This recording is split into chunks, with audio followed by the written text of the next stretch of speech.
the thing I want to point out is it appears to me that especially in the Middle Eastern countries where the Shiite Islam is very strong, where they believe in the doctrine of the 12th Imam, who is supposed to be the Mahdi to appear, that they are beginning to believe that it's connected to this white horse rider. And I think that it's bizarre, but it's also extremely interesting because, again, to traditional Christian theology, the white horse rider would be the man identified as the Antichrist. And we've done some studies on Antichrist, and it doesn't necessarily mean, when we use Antichristos, it means anti is always against, but there's other meanings to that in Hebrew, isn't there? It doesn't just, well, explain that to people. Some people have the idea that Antichrist means that he is an imposter, a prototype. He's saying he's Jesus. Right. He's saying, I'm the Messiah, etc., etc. Right. Now, the way I see it, Perry, is that he is anti-Messiah. He is against, because we need to understand that to understand the book of Revelation, you've got to understand the book of Genesis. Isaiah 46:10 talks about how God has from the beginning revealed the end. And so in the very beginning, what you see is two opposing seeds, two opposing, personalities, etc. Cain, Abel, Esau, Jacob, Ishmael, Isaac. They are related, but they oppose one another. And so I see it as the Messiah, or excuse me, the anti-Messiah is against. He opposes. He opposes God in his temple and those who worship him. Yeah, how would you oppose the true Messiah, which we know biblically is Jesus, Yeshua? How would you oppose him? In my opinion, based on 1 John, this is Bible now, 1 John chapter 1, chapter 2, and I think chapter 4, it mentions Hu Antichristos, or the Antichrist, 4 times. The word Antichrist. And it says it's the spirit that denies that Jesus is the Son of God. Right. So how would you be against Christ, against the Messiah? By denying his relationship with the Father. Right. And one of the main tenets of Islam, in fact, my friends that I have that are Muslim, when we get into, and we get in very peaceful discussions about this, that's where they believe in Isa ibn Maryam, or Jesus the son of Mary. They believe it or not, they believe Jesus was born of a virgin. Some people don't know that, but they do. And they believe he was a prophet. They believe he was a prophet. They believe that even the Quran mentions Mary, esteems her highly. So we have all that there.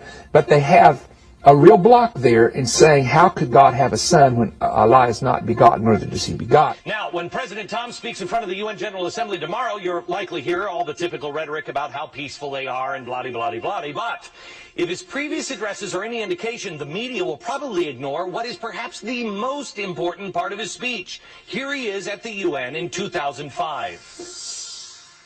Almighty Lord, I pray to you to hasten the emergence of your last repository, the promised one, that perfect and pure human being, the one that will fulfill this world with justice and peace.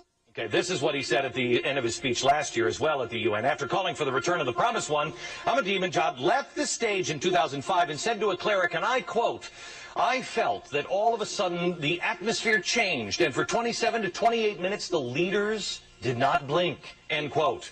President Ahmadinejad has been quietly talking about his belief, and this is important that you understand this, that we are in the end days. The real story is, he's not bearing this lead anymore. Listen to his opening remarks this afternoon at Columbia. O God, hasten the arrival of Imam al-Mahdi and grant him good health and victory, and make us his followers and those who attest to his rightfulness. Okay. I hope you're starting to hear a pattern here. This guy is openly praying for the return of the Mahdi in almost every speech, and now he's starting his speeches with that, yet no one in the media is even bothering to do their homework on what that really means. Basically, think of the Mahdi as the Shiite Muslim version of the second coming of Jesus Christ. But unlike Christians, the Twelvers, as they're called, President Tom is a Twelver, believe that they can hasten the Mahdi's return by creating the right conditions for it. Unfortunately for us, those conditions are pretty simple. Chaos, war, bloodshed. Because only then can the Mahdi return with peace and justice. Think about that. Ahmadinejad must usher in chaos and war before he can fulfill his destiny.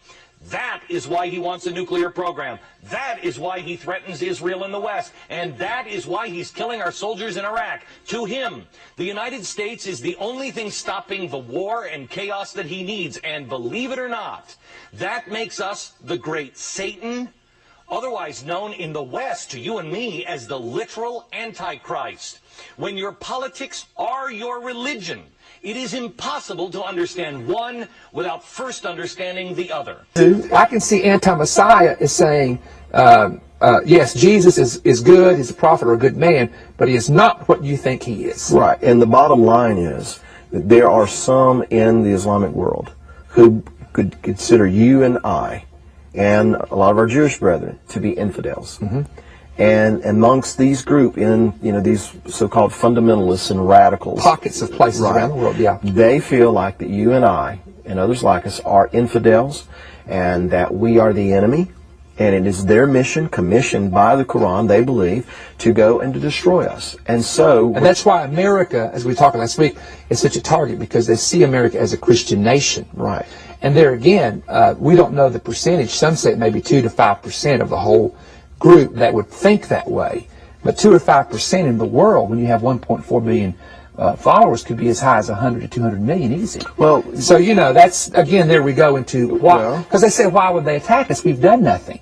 But it's just the fact that it's a belief, it's an attack on the religious. Well, notice they always link us with Israel. Right. Why is that? It's because of we have this book in common, by and large. Right. Well, the other thing I felt was that evil men, evil people, are going to try to do evil things to us and to others during the last part of this year. I don't know whether it'll be in the fall or September or later on, but it'll be the second half somehow of 2007.